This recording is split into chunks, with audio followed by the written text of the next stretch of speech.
바로 이러한 조선의 위기 상황을 좀 탈출해보자 라고 해서 새로운 이론이 하나 등장합니다. 조선 중립국론, 조선 중립국화론 이라고 불리는 이론인데요, 여러분. 말 그대로 조선을 중립국으로 만들자라고 하는 주장으로서 당시 지식인 중 하나였던 육일준이란 사람이 가장 먼저 발표한 이론이에요. 자, 여러분, 육일준 이름 어디서 많이 들어보지 않았나요? 앞에 서유견문이라고 기억나요, 얘들아? 개화정책 과정에서 보빙사로 갔다 오면서 서유견문이란 책을 썼던 사람이 육일준이라는 사람이거든요.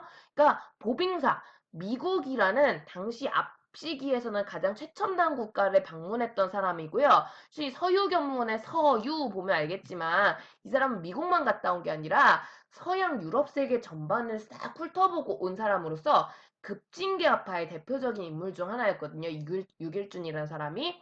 그래서 자기가 많은 나라를 둘러봤는데 되게 신기한 나라가 하나 있는 거야. 우리나라보다 덩치도 작은 그렇지만 주위의 강대국에 물리지 않고 굉장히 떳떳하게 잘 사는 나라. 이 유길준이 스위스를 보고 와요. 그래서 이 스위스가 지금도 중립국으로 유명한 나라거든.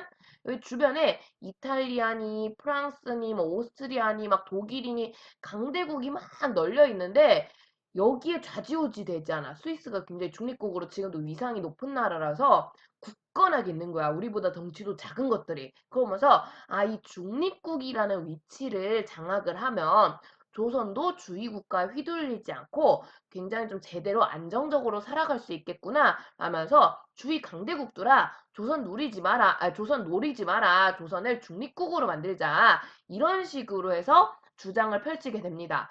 상당히 효과적인, 되게 실용적인, 납득이 갈 만한 합리적인 주장이었다라는 거고요. 그래서 이 주장이 받아들여졌다면 조선의 역사에 굉장히 큰 바람이 불었을 것 같은데 안타깝게도 방금 얘기했듯이 6.1주는 급진계합파입니다. 급진계합파. 그리고 이 급진계합파는 직전에 사고를 하나 쳤었죠. 갑신정변이에요. 그래서 이 갑신정변과 관련된 인물 아니냐 6.1준이 이런 식으로 이제 연결이 되게 되면서 고종 입장에서는 6.1준이라는 존재 자체가 그닥 마음에 들지 않은 거야. 김옥균 친구니까.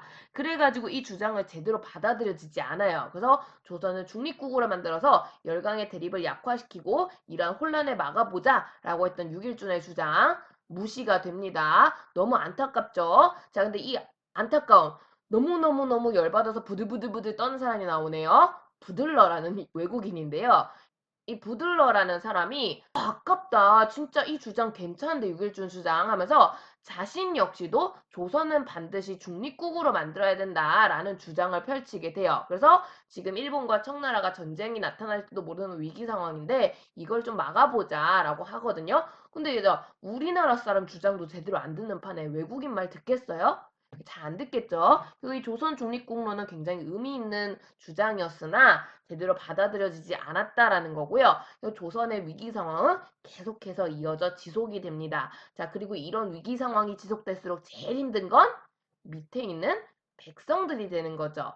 그 결과 당시 백성들이 1894년 갑오년에 들고 일어나는 개혁운동이 일어나게 됩니다. 이 사건을 우리는 동학농민운동이라고 하는데요. 이제 일어날 수밖에 없겠죠, 느낌이. 그러니까 당시 너무 힘든 거야, 백성들이. 10년 동안의 세월을 지켜보면서 지배층이라는 애들은 뭔가 조치를 취하는 게 아니라 계속해서 수탈만 하는 거고요.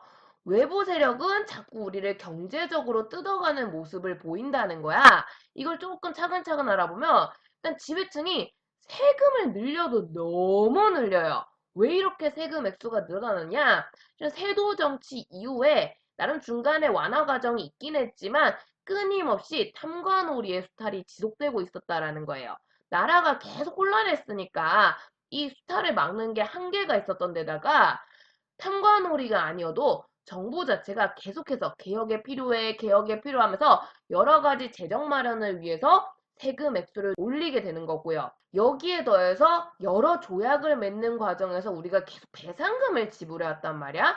이 외국 애들이 요구하는 이 배상금을 지불하기 위한 비용도 세금으로 충당이 되는 거지. 그래서 조선이 법적으로 이전까지는 삼정이라고 해서 그지? 세 가지 위주의 세금을 걷었는데 이러한 법에 명시되지 않은 정확한 이름이 없는 잡다한 일종의 불법적인 세금이 점차 늘어나는 모습을 보이게 돼요. 이걸 이름 그대로 이름 없는 세금에서 무명, 근데 잡다해. 명목이 여러 가지야.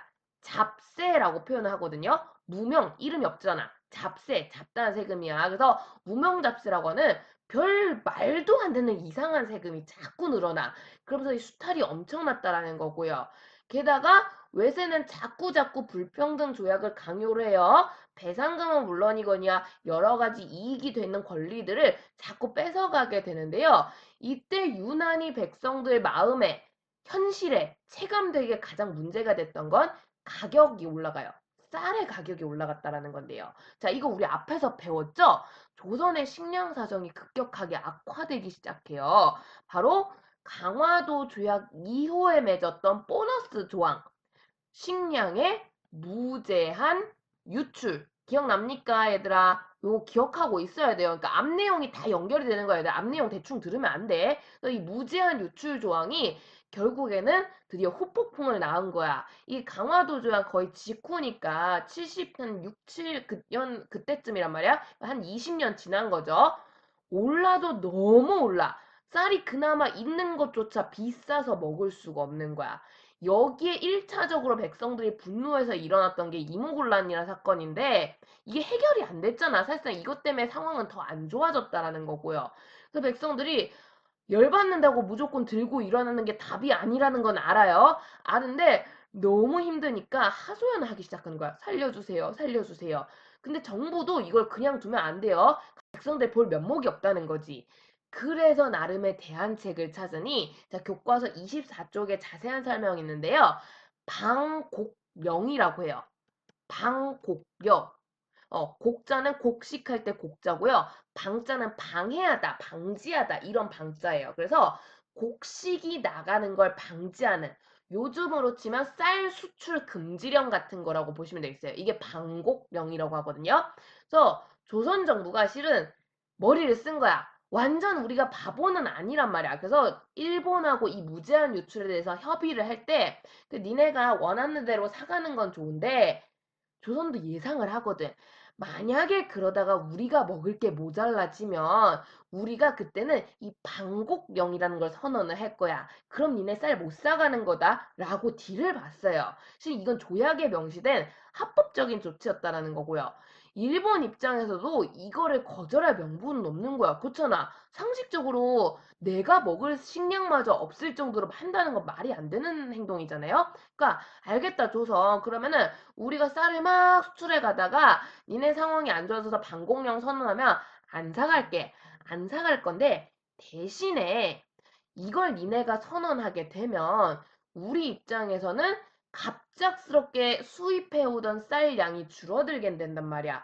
그러면 우리 입장에서 되게 위기가 되니까 상당히 경제적 문제가 생기니까 방공령 선언할 거면 이거 선언하기 한 1개월 전, 한 달 전에는 미리 우리한테 경고 주기. 앞으로 한 달 후에 방공령 할 거야. 그러니까 니네 쌀 조절해 하면서 경고 주기 하고 약속을 하게 되거든요. 그래서 우리가 오케이 하고 해가지고 이제 합법적으로 만든 조치예요. 방공령인데 이걸 선언을 한 거야. 그러면서 조선 백성들아, 이제 쌀 안 팔릴 거야. 쌀 이제 안정화될 거야. 이렇게 얘기를 한 거야. 그 조선 백성들이 와 난리가 난 거지. 난리가 났는데 이렇게 좋아하기 얼마 안 돼서 일본에서 항의가 들어와요. 뭐냐 조선! 말도 없이 갑자기 방공령이라니! 항의가 들어와. 이게 뭔 소리냐 했더니 아니 보면 한 달 전에 경고를 주기로 했는데 조선 정부가 그걸 안 했다는 거야. 그래서 일본이 엄청난 피해를 봤기 때문에 일본에게 오히려 배상금을 지불하라! 이렇게 된 거거든요. 근데 조선 정부 입장에서는 오잉? 하는 거지. 얘들아 정말 조선 정부가 얘기를 안 했을까? 지금 몰라요. 증거가 없어. 이거를 조선 정부가 말을 했는데 얘네가 못 알아쳐먹은 건지 아니면 조선 정부가 깜빡하고 말을 안 한 건지 확실한 증빙 자료가 안 남아 있는 거야. 조선 정부는 머리 긁적긁적 하는 거지. 자료가 없으니까 증거가 없으니까 경고를 했다라고 말을 할 수가 없는 거야. 그래서 진짜? 우리 말 안 했어? 결국에는 배상금 지불하게 되는 거고요. 방공령 선언도 취소가 됩니다. 그래서 이게 효과가 있기는커녕 배상금 지불했잖아. 오히려 피해만 커지게 된 거야. 백성 입장에서 뭐야, 정부가 제대로 하는 게 뭐야? 정부 우리 지켜주긴 할 수 있는 거야? 하면서 정부에 대한 믿음이 깎이는 거고요.